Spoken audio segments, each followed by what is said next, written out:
everyone, B.R. Newman here with Helios. What you see before you is a 3-card tarot spread drawn to match your specific astrological zodiac sign in this very moment in time. What you're hearing in the background is a soothing set of brainwave entrainment frequencies created for the purpose of assisting you with any obstacles unique to this month, astrological or otherwise, woven into a relaxing, natural soundscape. Oh, and by the way, I create these audio files myself with some of the best technology available and can customize them to address whatever you might be working with, whether you want to take advantage of opportunities, overcome challenges, or accentuate any of your astrological placements. Pretty cool stuff. And these kinds of things and more are all available on my website, IamHelios.com, and there you'll also find tarot and astrology readings, but also extremely comprehensive yet simple and easy to follow astrology and tarot courses, so check those out. Now let's take a look at what we're working with here this month. You can see in the image on your screen you have 3 cards. The one in the middle is a central theme. It's meant to summarize your general situation, and then on either side of it are 2 cards, or 2 doorways you could look at them as. You walk through one or the other, so listen to the definitions of everything to not only reflect on the nature of your current situation, but also make a conscious choice about how you would like to proceed, the left-hand path or the right-hand path. But first and foremost, your central theme. The Moon. This major arcana card speaks to one's own deep, dark, personal abyss. It casts light upon one's own personal illusions, forcing us to face them.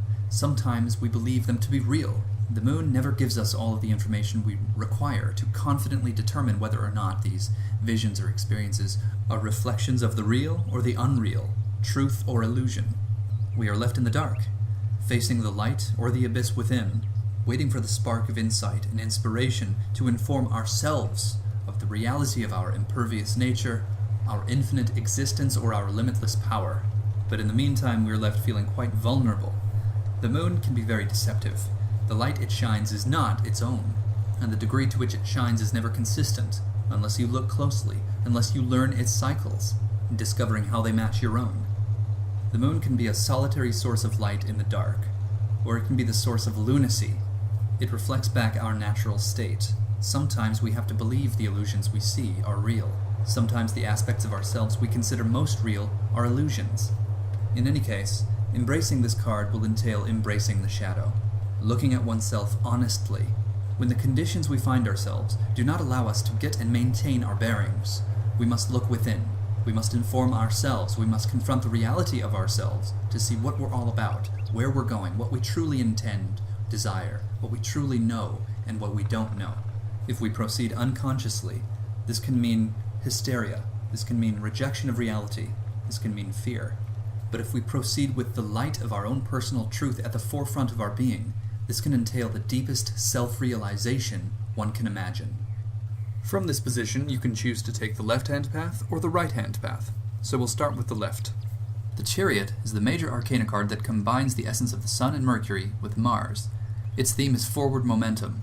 On the Tree of Life, it embodies the bridge between Sphere 3 and Sphere 5. So Sphere 3 being Bina, associated with the left hemisphere of the brain, rationality, logic, etc., and Kabura being the foundation of stringency, that which compels us to set healthy boundaries and teaches us the importance of doing so. So it's like a jump between logic and understanding straight to action taken, staking a claim on the fundamental reality of your existence. So written in this card are themes of courage, victory, awakening dormant powers and abilities, finding one's place in life, finding a purpose. This sense of purpose is like the empowering middle ground between order and chaos. The Chariot, taking this straight road, is both very affirming, empowering, and risky. The enthusiastic pursuit of this kind of energy, embodied by this card, can make someone come across as a bit insensitive. The leap between Sphere 3 and 5, of course, bypasses 4, which is Chesed. It's a kind energy. It's a force that repairs and heals the world. So, of course, bypassing this energy, moving straight from logic to action, can have some consequences. So in embracing this card, it's wise for us to be aware of the effects of doing so. Or you can choose to approach the situation outlined by your central theme according to the right-hand path, the Priestess.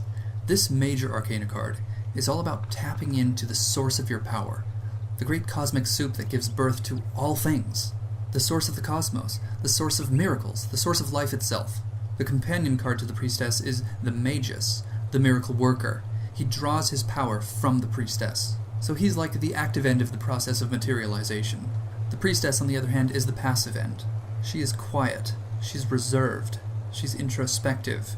She doesn't have to make miracles happen. Her very existence is the miracle. However, her presence within this reading, if properly embraced, implies that you have the option of becoming that active side of this, becoming the magus, working miracles, and then watch as amazing things unfold before you, instilling a deep sense of faith, not only in yourself, but in your source. More true in this case, your source, our source, the source of all life. Fully embracing this card does have a prerequisite, that you step back a bit, take a more passive and receptive role, and if you do so with all of your heart, prepare to witness miracles unfold as you discover your reality as the magus. The key word here, if there has to be one, is trust. And that concludes this month's complimentary tarot reading. Of course, to get truly serious, very specific, in the most useful way possible, you're going to want to contact me for a tarot reading, for an astrology reading, or a tarot-astrology fusion reading. You'll be so glad you did. You can subscribe to my YouTube channel and explore other videos I might have that are relevant to this month. You can subscribe to my website to receive updates, special deals, and freebies as well. I hope you have a really great month. Thank you so much for watching.